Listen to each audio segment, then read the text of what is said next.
guiado tu camino y a tu lado siempre está. Sus promesas cumplirá y a su tiempo lo verás. Eres parte del pueblo de Dios, Él te levantará, te restaurará y tu victoria llegará. Fuiste llamado y escogido, a su voz has respondido. Es tiempo de creer. Centro Victoria, nacimos para vencer.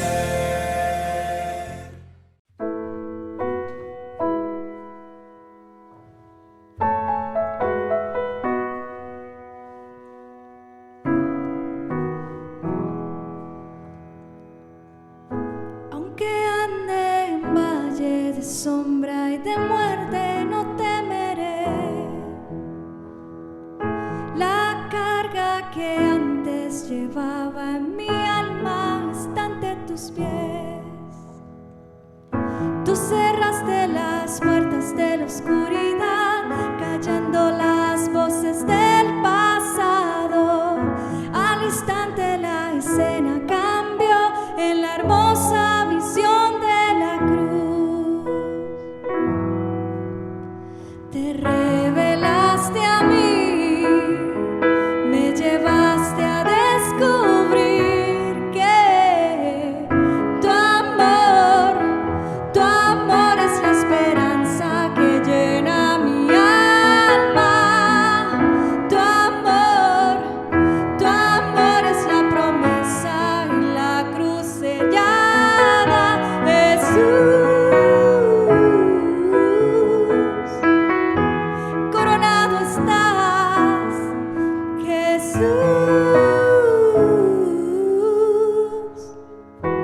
Tú reinarás por la eternidad.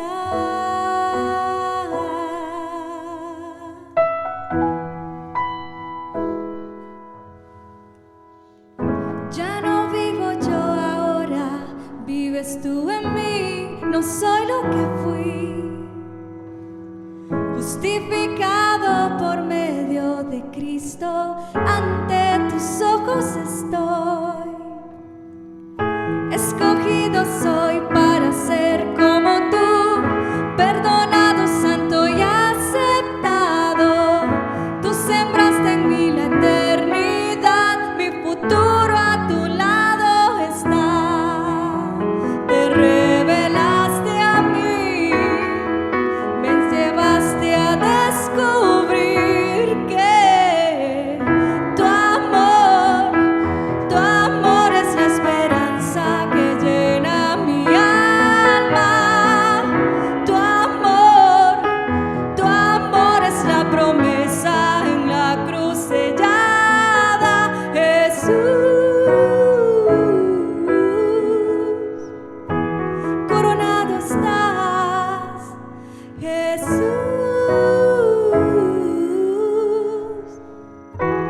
Tú reinarás por la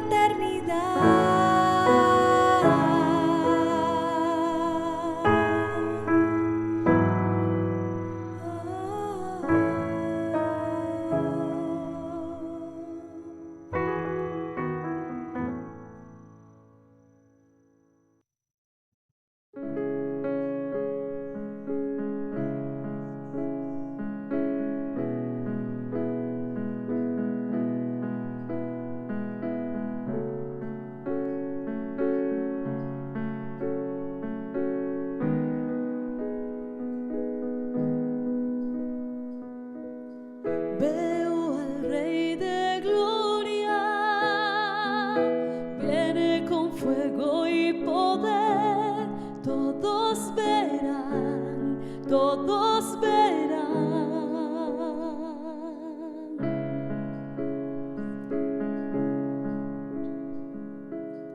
Veo su amor y gracia,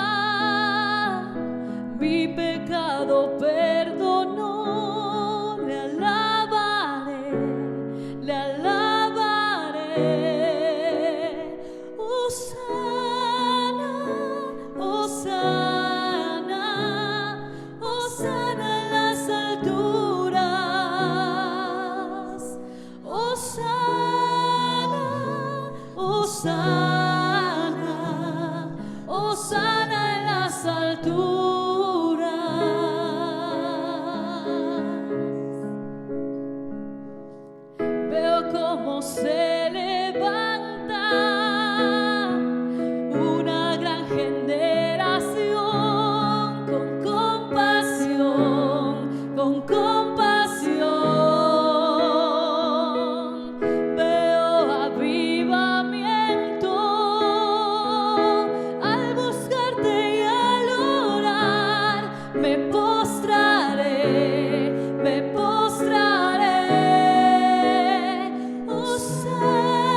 Hosana, Hosana en las alturas.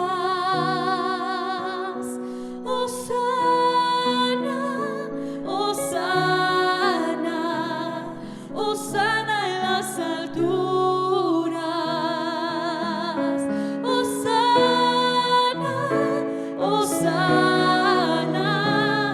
Hosana en las alturas. Hosana, Hosana, Hosana en las alturas. Hosana en las alturas.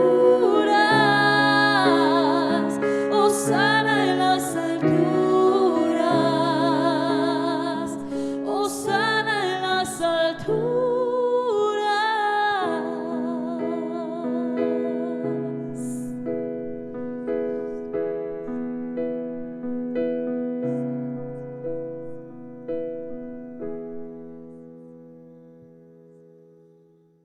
Amén, así es. Y así como acabamos de adorar a Dios juntos, yo también invito a que juntos declaremos lo que creemos en esta congregación.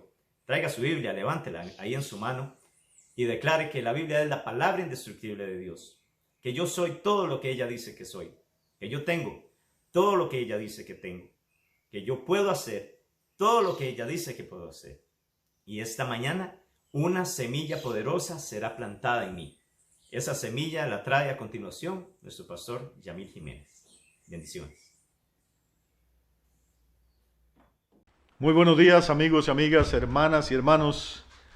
Gracias por estar con nosotros esta mañana de domingo nuevamente en una edición más de sus programas de Producciones Centro Victoria, que ya durante varios años, o muchos años más bien, pues Dios nos ha permitido el privilegio de llegar hasta ustedes y aportar un granito de arena, compartiendo a veces, predicando, enseñando, dialogando sobre algunos textos bíblicos y tratando de enfatizar la relevancia que esos textos y que esa enseñanza puede tener para nuestra vida diaria, para nuestro quehacer cotidiano. Porque realmente la Biblia no es un libro de religión, es un libro, es una guía de vida, es un libro que tiene de todo, tiene cómo corregirnos, tiene cómo motivarnos, tiene cómo enseñarnos, tiene cómo sorprendernos. Y constantemente, aunque no hay un libro en la historia de la humanidad del que se hable tanto, del que se predique tanto, del que tanto se enseñe en todos los idiomas, todos los días, es una fuente inagotable. Constantemente el Espíritu Santo está sacando nuevas verdades, no añadiendo nuevos textos, sino de los textos antiguos, sacando nuevas verdades que nos aclaran un poco más el panorama de cuál puede ser el propósito de Dios para nuestras vidas, para nuestra familia, para la empresa, para la iglesia.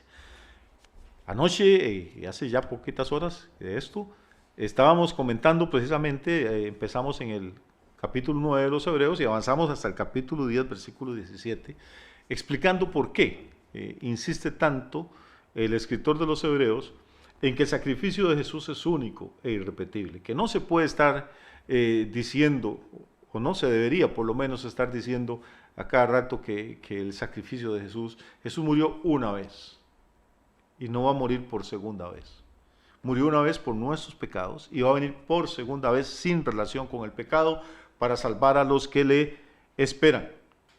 Estuvimos enfatizando precisamente este tema y concluimos diciendo pues que quizá la única cosa en la que podemos ganarle al Señor es en el tema de la memoria, porque tenemos la capacidad, lamentablemente, de recordar nuestro pasado, de recordar nuestras fallas, de recordar nuestros errores, pero cuando un hombre o una mujer han reconocido esos pecados, han reconocido esos fracasos y esos errores, los han confesado, se apartan de ellos, los ponen bajo la sangre de Jesús, la promesa del Señor, y con esta fue que cerramos en Hebreos 10:17, es: nunca más me acordaré de sus pecados y transgresiones. La Biblia usa una multitud de imágenes para enfatizar esta misma verdad, para decirnos que cuando tratamos con Dios, con el Dios de la Biblia, este no es un Dios rencoroso, no es un Dios como aquellas personas que dicen, sí, te perdono, pero vas a ver.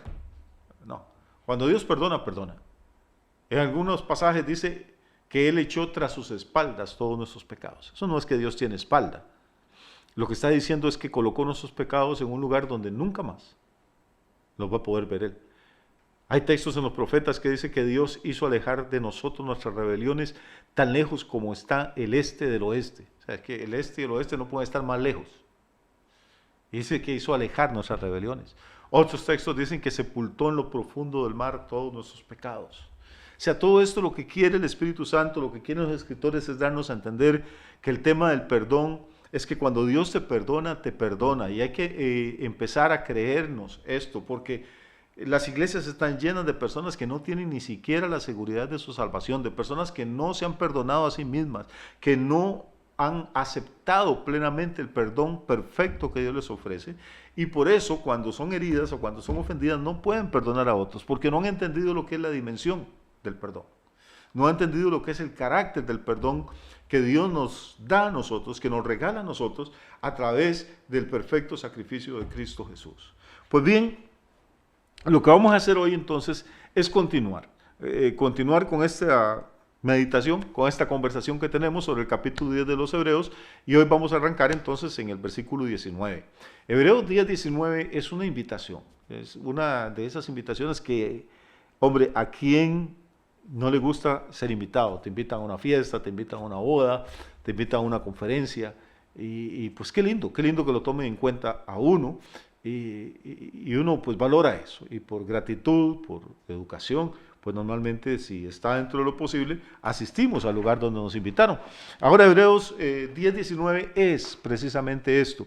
Dice, así que hermanos, teniendo libertad para entrar en el lugar santísimo por la sangre de Jesucristo, por el camino nuevo y vivo que Él nos abrió a través del velo, esto es, de su carne, y teniendo un gran sacerdote sobre la casa de Dios, acerquémonos con corazón sincero, en plena certidumbre de fe, purificados los corazones de mala conciencia y lavados los cuerpos con agua pura. Mantengamos firme, sin fluctuar, la profesión de nuestra esperanza, porque fiel es el que prometió. Y considerémonos unos a otros para estimularnos al amor y a las buenas obras, no dejando de congregarnos como algunos tienen por costumbre, sino exhortándonos, y tanto más cuando veis que aquel día se acerca. Bueno, vamos a ver entonces, vamos a tratar hoy de desmenuzar un poquito o de releer esto de pocos versículos, es de Hebreos 10:19 a Hebreos 10:25. Entonces abre con una invitación. ¿Cuál es la invitación? Dice, hermanos, tenemos libertad para entrar en el lugar santísimo por el camino nuevo y vivo que Cristo nos abrió a través del velo. Por eso dice, como tenemos un gran sacerdote sobre la casa de Dios, acerquémonos. Esa es la invitación de Dios. Acerquémonos. ¿Acerquémonos a dónde? Pues al trono de la gracia, al trono donde está el Creador y el que gobierna el universo. Clase de invitación, ¿no? Imagínense, usted y yo, que no nos invitan a la toma de posesión del presidente de la República, a usted y a mí que no nos invitan a ciertos clubes muy privados y muy exclusivos, pues el dueño del universo nos manda una invitación y dice, acérquense, vengan con confianza. Y yo repito, a veces a mí me da la impresión de que leemos la Biblia y como que no captamos exactamente el nivel, la profundidad de lo que nos está diciendo. Nos parece como que esto es normal, como que esto es natural. Yo no sé si a usted lo han invitado alguna vez, qué sé yo, en España a la Moncloa, si lo han invitado a Casa Nariño en Colombia, si lo han invitado a la Casa Blanca en Estados Unidos, si lo han invitado en Londres al Palacio de Buckingham. Pero normalmente los reyes y los presidentes están muy ocupados como para gastar su tiempo con personas como usted y como yo, que no representamos gran cosa ni políticamente, ni económicamente, ni mediáticamente. Entonces, pues, simplemente es como si no existiéramos para ellos. Están en su mundo, en su círculo privado de personas importantes, de personas influyentes, de gente poderosa, de gente adinerada, y los ciudadanos comunes y corrientes, pues, ojalá que les vaya bien, pero no los queremos por acá. Pero es que aquí no estamos hablando de un rey, no estamos hablando de un presidente, de un primer ministro, estamos hablando del creador de los cielos y la tierra. Y nos dice a nosotros, vengan, acérquense, vengan con confianza. Tienen libertad, pueden entrar de día, pueden entrar de noche. Nadie les va a preguntar el santo y seña. Nadie les va a pedir identificación, ya yo los conozco, son mis hijos, son mis hijas. Pueden venir, dice, hermanos míos, teniendo libertad para entrar en el lugar santísimo por la sangre de Jesucristo. ¿Qué era el lugar santísimo? Anoche estábamos viendo. Era el lugar donde solamente el sumo sacerdote de Israel podía entrar. El lugar donde se manifestaba la gloria de Dios, la Shekinah. Y este sumo sacerdote no podía entrar ahí cuando quería, solamente una vez al año. Y no podía entrar con las manos vacías, tenía que entrar con un pocillo, con un cuenco lleno de sangre tibia, todavía humeante, de un animal recién sacrificado para salpicarla y esparcirla ahí en ese lugar santísimo. Nadie más. Había toda la tribu de Leví, los varones de la tribu de Leví que eran sacerdotes. Ellos no podían entrar al lugar santísimo. Y este era un oficio hereditario, o sea, los padres se lo dejaban a los hijos. Si usted no pertenecía, no era descendiente de la familia de Aarón, pues realmente no tenía ninguna posibilidad, ninguna esperanza de ingresar nunca a este lugar extraordinario, donde se suponía que habitaba la gloria de Dios. Pensemos en cuántas mujeres consagradas a Dios hubo en Israel durante los siglos y siglos del Antiguo Testamento. Pensemos cuántos guerreros poderosos produjo Israel, cuántos sacerdotes piadosos, cuántos profetas ungidos por Dios, cuántos reyes sabios, salmistas. Gente que amaba a Dios entrañablemente y gente que nacía, vivía y moría sin tener jamás la posibilidad ni siquiera de soñar con que iban a poder apartar el velo que separaba el lugar santo del lugar santísimo y entrar ahí donde reinaba la gloria de Dios. Solo un hombre, una vez al año, eso era todo. Y para poderlo hacer tenía que tener una serie de ritos, ceremonias, de rituales para purificarse, que realmente los sacerdotes ni siquiera disfrutaban esta experiencia. Tiene que haber sido algo pavoroso, más bien el temor con el que ellos entraban ahí, de estar inmundos, de estar contaminados, y que la gloria de Dios más bien los fulminara y perdieran la vida. Y mientras tanto, afuera, durante siglos, hubo millones de hombres y mujeres que se preguntaban cómo será, qué se sentirá. Qué privilegio poder entrar a ese lugar, pero nosotros jamás podremos hacerlo. El rey David nunca pudo entrar al lugar santísimo. El profeta Isaías jamás pudo entrar al lugar santísimo. ¿Usted se ha puesto a pensar eso? Este nivel de hombres, y no podían. Y ahora viene Dios en este nuevo pacto y nos dice a usted y a mí que podemos ir a donde David nunca pudo ir, que podemos ir a donde Jeremías jamás puso los pies, que podemos entrar, acercarnos y con confianza al lugar santísimo. ¿Y cómo se ocurrió este milagro? Bueno, porque en el antiguo pacto el sumo sacerdote podía ingresar una vez al año con sangre de un animalito sacrificado, pero nosotros podemos entrar cualquier día del año, todos los días del año, 24/7, tenemos acceso a la presencia de Dios, no a través de la sangre de ovejas o corderos sacrificados, sino a través de la sangre preciosa de Cristo, como de un cordero sin mancha y sin contaminación, que ya había sido inmolado desde antes de la fundación del mundo, pero que se manifestó en estos postreros tiempos por amor a nosotros. Eso es la maravilla del Evangelio. ¿Y cómo llega uno a esa presencia de Dios? Porque, repito, aquí hay cosas que son más profundas de lo que parecen a primera vista. El versículo 20 de Hebreos 10 dice que nos acerquemos a ese lugar santísimo por el camino nuevo y vivo que Él, o sea que Jesús nos abrió a través del velo, esto es de su carne. O sea, que para llegar a esta presencia de Dios hay un camino, y es un camino que antes no existía, que fue implementado a partir de la muerte de Jesús. Dice porque es un camino nuevo. Y curiosamente o extrañamente, también dice un segundo adjetivo de este camino. Dice que es un camino nuevo, pero también nos dice que es un camino vivo. Yo no sé si usted conoce un camino vivo. Conocemos caminos de tierra, de barro, con piedras, con lastre, con arena, con cemento, con asfalto. pero un camino vivo para llegar a la presencia de Dios. ¿Cómo funciona esto? ¿De qué está hablando? Muy bien, tenemos que volver a echar para atrás unos momentos y tratar de recordar cómo era la estructura básica del tabernáculo, del templo. Había un atrio grande, un patio donde los hombres que se acercaban para adorar a Dios podían estar en ese patio, que era como, digamos, un lugar de categoría C. Luego había otra cosa que se llamaba el lugar santo, que era como de categoría B. Ahí no todos los varones podían entrar, sino solo los que eran sacerdotes y que provenían de la tribu de Leví. Y luego había un lugar más pequeño, que era como el de categoría A, como el palco presidencial. Ese era el lugar santísimo. Ahí era donde realmente se manifestaba la presencia de Dios. Y ahí, como hemos venido diciendo, solamente una persona podía ingresar una vez al año, y esa persona era el sumo sacerdote, y pare de contar. Y separando este lugar santo del lugar santísimo, había una cortina, un velo.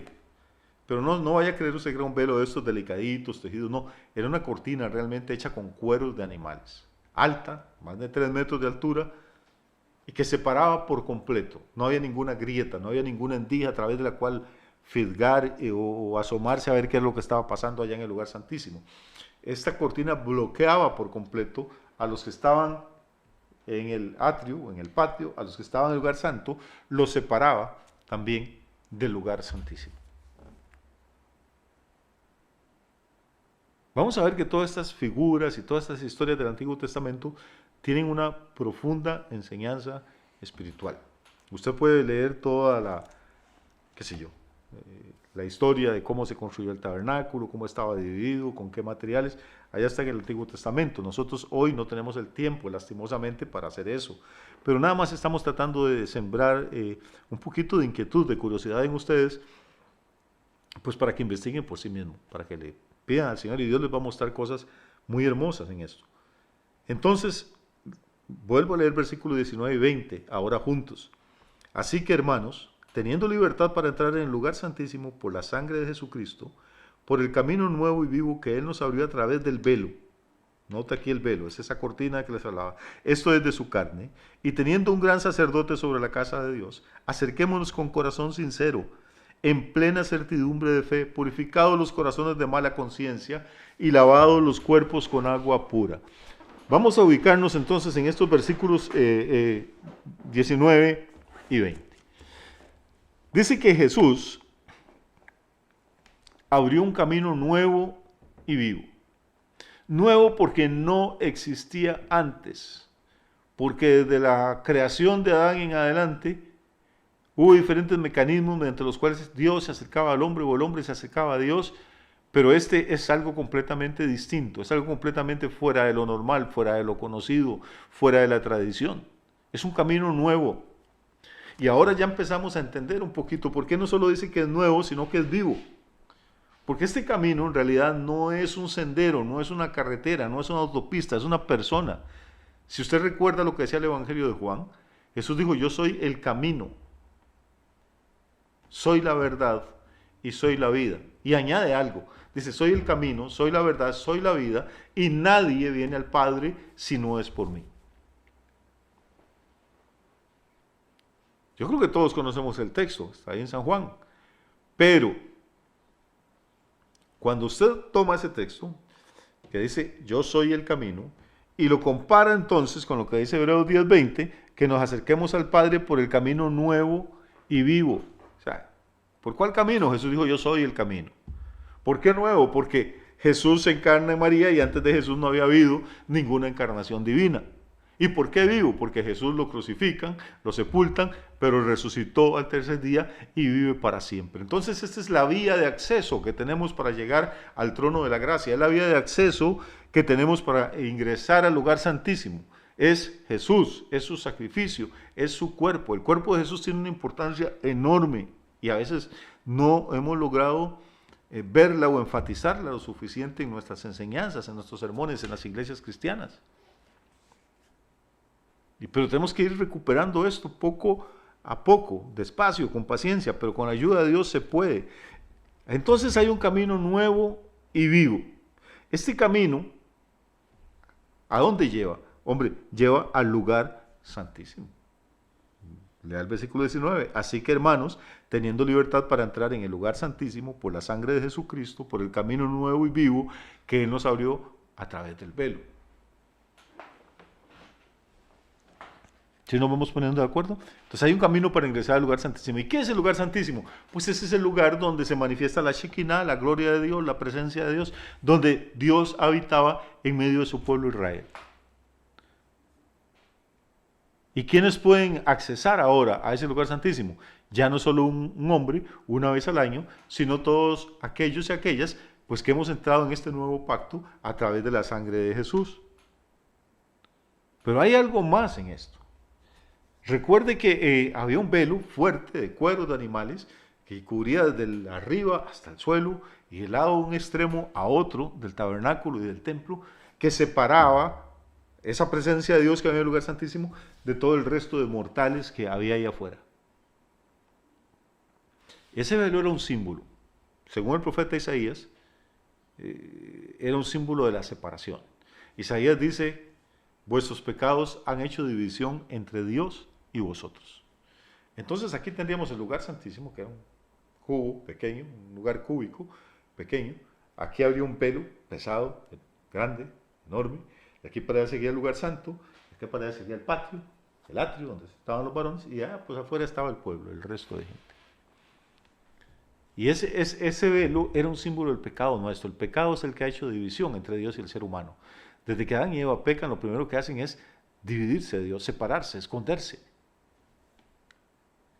Pero resulta que cuando Jesús está agonizando en la cruz, ocurre algo. Ocurre un fenómeno del que todos hemos oído hablar y el que vale la pena detenerse unos segundos para meditar en eso. Dice que en el momento que Jesús expira, cuando Jesús dice: consumado es, Padre, en tus manos encomiendo mi espíritu. En ese momento Jesús expira, pero ocurre algo. A unos centenares de metros de donde Jesús está muriendo, al otro lado de las murallas de Jerusalén, en el templo de Jerusalén, ocurre un fenómeno extraordinario. El velo se rasga, dice la Biblia, de arriba abajo. No quiero imaginarme qué sintieron o qué pensaron los sacerdotes que en ese momento estaban en su turno de ministración, estaban ahí dentro del templo. Y de pronto ven que aquel velo pesadísimo se rasga en dos. Y curiosamente, el Nuevo Testamento dice que se rasga de arriba a abajo. Es que si se rasgara de abajo para arriba, puede haber sido algún sacerdote enloquecido que hubiera sacado una espada o un puñal y lo rompiera. Pero el velo se empieza a romper, es de arriba hacia abajo.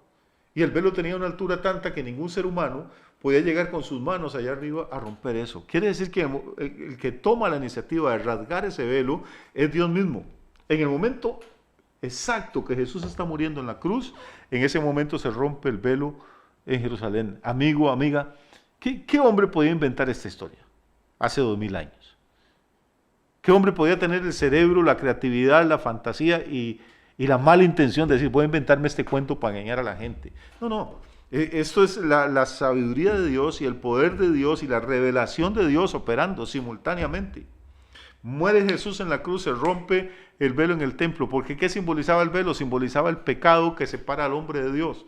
Pero en el momento que Jesús derrama su sangre y entrega su vida, ese momento Jesús gana la victoria sobre el pecado y entonces ya no hay necesidad de tener ninguna división. Ahora, a partir de ese momento, la presencia de Dios está disponible y el acceso al trono de la gracia está disponible y el ingreso al lugar santísimo está disponible para todo hombre y toda mujer, sin distinción de raza, de color, sin distinción de estado social, de país, de lengua, de cultura. Es simplemente lo que hay que hacer es querer, desearlo, recibir el don de Dios. Volvamos al versículo 19 y 20. Hermanos, teniendo libertad para entrar en el lugar santísimo por la sangre de Jesucristo, por el camino nuevo y vivo que Él nos abrió a través del velo. Pero es que ahí no termina todo. Hay algo más. Versículo 20 dice: por el camino nuevo y vivo que Él nos abrió a través del velo. Esto es de su carne. Y aquí hay otro misterio inmenso. Volvamos a leer el versículo 20. ¿Cómo llegamos al lugar santísimo? Por el camino nuevo y vivo que Él nos abrió a través del velo, esto es de su carne. Quiere decir que así como ese velo que estaba en el templo de Jerusalén era un símbolo del pecado nuestro que hace división entre Dios y los hombres, ese velo, y óigame esto por favor, dice, era la carne de Jesús. ¿Qué quiere decir esto? A Jesús lo cuelgan en la cruz a las 9 de la mañana. De 9 a mediodía más o menos, la gente pasa, lo escupe, lo maldice, lo humilla, lo ridiculiza, los dolores son terribles. Pero a mediodía ocurre un fenómeno también sobrenatural. A mediodía caen tinieblas sobre el Calvario. Y de ahí en adelante la gente no puede ver más a Jesús que está colgando ahí arriba. ¿Por qué no puede verlo? Porque empieza a darse un fenómeno. Es que el profeta Isaías y que el Antiguo Testamento habían anunciado, los pecados de todos nosotros que nos habíamos descarriado como ovejas, son tomados de nosotros y son puestos sobre Jesús. Es que el sufrimiento de la cruz no fue solamente 3 clavos, los latigazos, la corona de espinas, la herida en el costado, no. El sufrimiento de Jesús fue que empezó a llevar el pecado del mundo. Y lo que más hizo sufrir a Jesús no fue que los romanos lo castigaran, o que Judas lo traicionara, o que el sacerdocio judío conspirara para matarlo. Es que dice Isaías que Jehová cargó en él el pecado de todos nosotros, todos los pecados de todos los hombres y mujeres, desde Adán hasta el último que nazca, fueron puestos sobre Jesús en aquel momento. No podemos imaginarnos lo que padeció el santo por nosotros los injustos. Y lo más terrible es que Isaías dice que Jehová quiso quebrantarlo, aunque nunca había hecho mal. Él molido fue por nuestros pecados, herido por nuestras rebeliones. El justo por los injustos para llevarnos a Dios. Lo que empezó a pasar si dividimos la permanencia de Cristo en la cruz, si la separamos en 2 periodos, de 9 de la mañana a 12 y de 12 a 3 de la tarde, que es cuando Él expira, nos vamos a dar cuenta que antes de las 12 había luz y podían verlo, pero de las 12 en adelante hay tinieblas sobre la tierra y nadie puede ver lo que está pasando ahí porque es algo horroroso, es inimaginable. Voy a decir esto y una vez más, insisto, lo digo con cuidado, lo digo con reverencia, porque yo sé que algunas personas lo pueden malinterpretar, pero ahí está toda la escritura para que usted lo constate por usted mismo, antes de que se forme ninguna opinión. De las 12 a las 3 de la tarde ocurre un fenómeno inimaginable. Es que Jesús lleva sobre sus hombros, en sus entrañas, el pecado de toda la humanidad. Y no solo lleva el pecado, es tanta la maldad, es tanta la basura del universo que se está acumulando sobre él, que Jesús llega a transformarse, llega literalmente a ser hecho pecado. No pecador, por favor, póngame atención, Jesús nunca fue pecador, porque Dios ama al pecador y quiere salvarlo y quiere perdonarlo. Pero Jesús fue hecho pecado, y la tragedia es que Dios aborrece el pecado. Entonces Jesús, que el Padre empezó diciendo, este es mi Hijo amado, en quien tengo complacencia, llega un momento en la cruz en que ya el Padre no lo ve como el Hijo amado, lo ve como el pecado que Él aborrece. Por eso dice la Biblia que Jehová quiso quebrantarlo. Usted dice que no puede ser, pastor. No, sí puede ser. Lea lo que dice el apóstol Pablo. Dice, al que no conoció pecado, o sea, lo único tiene que estar hablando de Jesús, porque no hay otra persona. Dice, al que no conoció pecado, por nosotros lo hizo pecado. Por nosotros, por usted y por mí. ¿Lo hizo qué? No pecador, lo hizo pecado. Y Dios aborrece el pecado, lo hizo pecado para que nosotros fuéramos hechos justicia de Dios en él. Y ya esto es otro tema y otro estudio y otro sermón, pero no lo estoy diciendo yo, lo dice Pablo. Al que no conoció pecado, o sea, Cristo, Dios lo hizo pecado. ¿Dónde? ¿Cuándo? En la cruz. De las 12 del día, por lo menos en adelante, Jesús se convierte en el pecado. Y el juicio y la ira de Dios caen sobre él. Dios condenó el pecado del mundo en la persona de Jesús. Al que no conoció pecado, lo hizo pecado para que usted y yo fuéramos hechos justicia. La carne de Jesús, la carne más santa que ha caminado sobre este planeta, se convirtió en pecado. Y note, por favor note, algo muy importante. Unas horas antes, cuando Jesús estaba cenando con sus discípulos, y yo creo que todos han escuchado alguna vez este texto, como les decía ayer, Jesús toma el pan y lo parte y le da a sus discípulos y les dice: tomen, coman, esto es mi cuerpo que por ustedes es partido. Mi pregunta es: ¿cuándo fue partido el cuerpo de Jesús? Porque más bien la Biblia insiste en que ningún hueso de él fue quebrantado. ¿Cuándo fue partido el cuerpo de Jesús?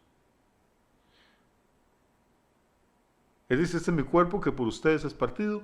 Luego toma el vino y les dice: esta es mi sangre que por muchos es derramada para remisión de los pecados. Pero ahora estamos enfocados en el cuerpo. ¿Cuándo fue partido?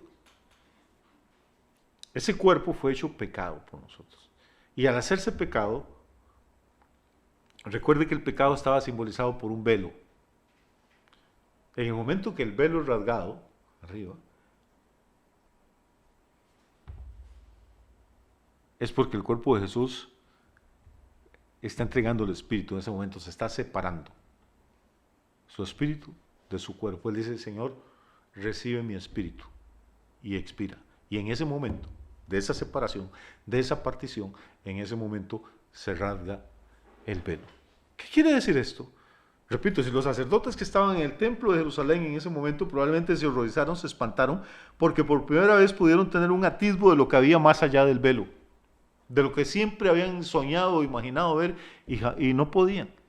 Pues cuando Cristo muere, hermano, usted y yo tenemos la oportunidad de ingresar, de ir más allá del velo, de pisar donde nunca lo pudo hacer David, donde nunca lo pudo hacer Salomón, donde nunca lo pudo hacer Jeremías ni Ezequiel, donde ni los hombres y mujeres más santos de Israel, ni los generales más valientes lograron nunca soñar que podían entrar. Usted y yo podemos entrar a través del camino nuevo y vivo que Cristo nos abrió a través del velo, esto es, de su carne. ¿Qué implicaciones tiene eso para nosotros? Bueno, leamos entonces, versículo 22, acerquémonos con corazón sincero. ¿Acerquémonos a dónde? Pues al lugar santísimo, al trono de la gracia. Acerquémonos con corazón sincero, en plena certidumbre de fe. Y aquí hay una clave: plena certidumbre de fe. O sea, no una fe fluctuante, no una fe que hoy sí creo que soy salvo, pero mañana me siento mal porque tuve un pensamiento horrible. Hoy sí creo que soy salvo en la mañana, pero en la tarde discutí con mi esposa y entonces en la noche me acuesto sintiéndome perdido. Así es como vive una inmensa mayoría de creyentes. No viven por lo que dice la palabra, viven por lo que dicen sus emociones. No viven basados en el sacrificio perfecto de Cristo, sino que viven creyendo que son ellos, con su oración, con sus diezmos, con su congregarse, con su cantar allá una vez a la semana, los que están manteniendo viva la llama de la salvación.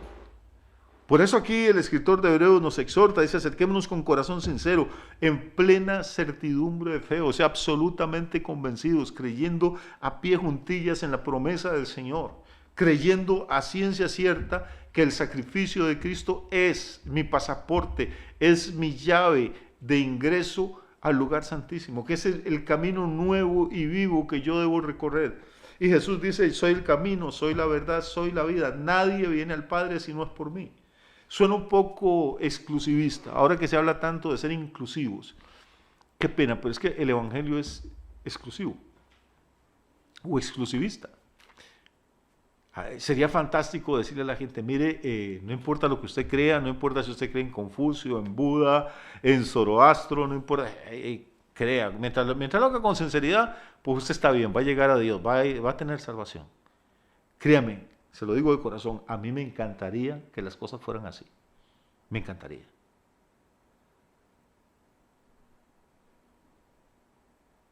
Pero como no puedo predicar ni enseñar lo que a mí me encantaría que fuera, sino lo que dice la palabra de Dios. Entonces la palabra dice que no hay otro camino, que no hay otro nombre bajo el cielo dado a los hombres en que podamos ser salvos, si no es en el nombre de Jesús. Y que hay un solo Dios y un solo mediador entre Dios y los hombres, Jesucristo hombre. Yo soy el camino, dice Jesús, la verdad y la vida. Cuando él dijo estas palabras, sonaron tan bonitas, probablemente a los oídos de sus discípulos. Pero ya Jesús estaba anunciando su muerte. Ya estaba anunciando el propósito de su sacrificio en la cruz. Él era el camino, pero para convertirse en el camino Su carne tenía que convertirse primero en pecado en aquella cruz y ser rota, ser quebrantada y separarse de su espíritu para que se pudiera romper el velo en el templo y que se pudiera romper también el velo en el mundo espiritual y nosotros pudiéramos tener acceso a este Dios maravilloso que nos está esperando con los brazos abiertos y que también te está esperando si es que nunca has tomado la decisión de acercarte a Él. Y tal vez lo has buscado, y tal vez has tratado de acercarte de diferentes maneras, probando con diferentes religiones y filosofías, pero hay un solo camino.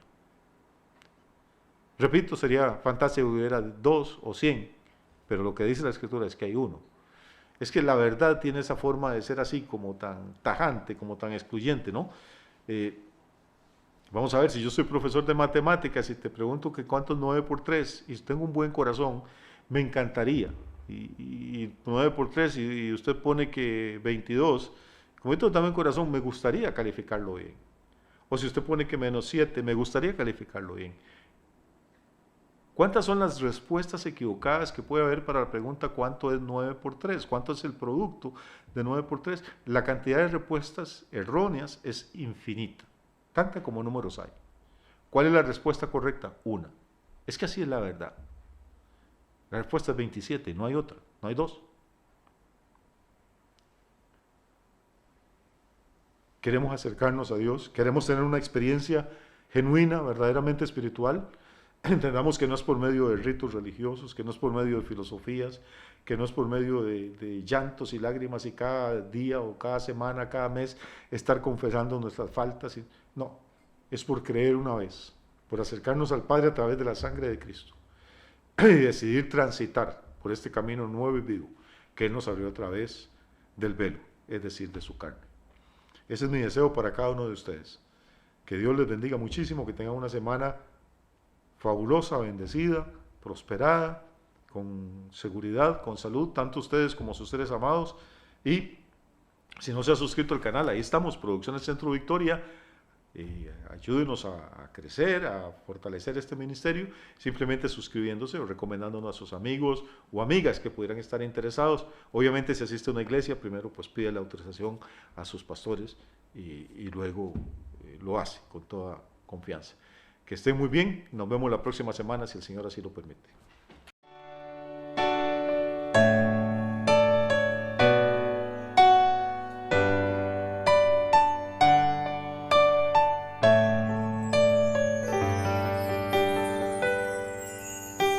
Tú eres la luz que brilló en las tinieblas, abrió mis ojos, pude ver.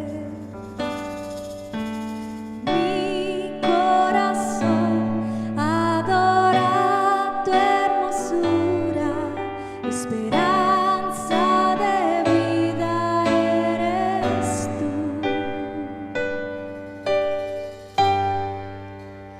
Vine a adorarte, vine a postrarme, vine a decir que eres mi Dios. Solo tú eres grande, solo tú eres digno, eres asombroso para mí.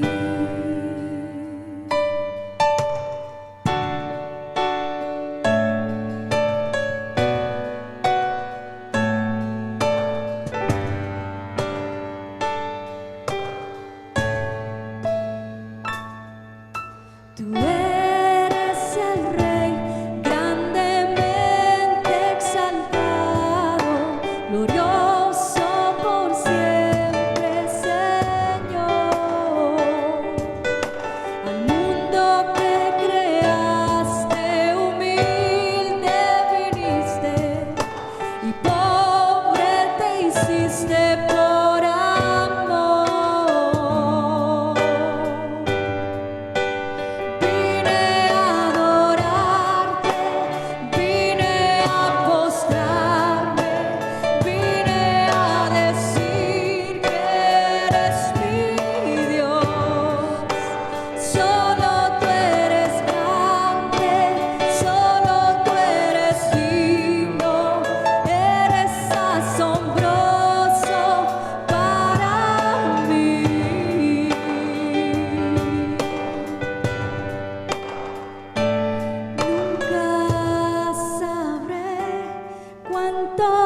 costó ver mi maldad sobre esa cruz.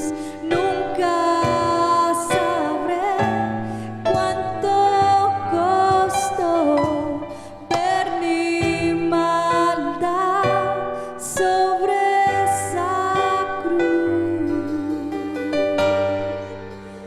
Vine a adorarte, vine a posarme, vine a decir que eres mi Dios.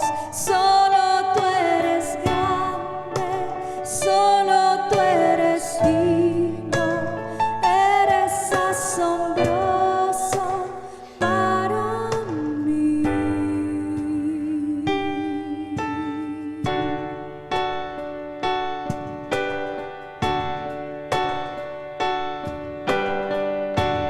Hoy te rindo mi ser, te doy mi corazón.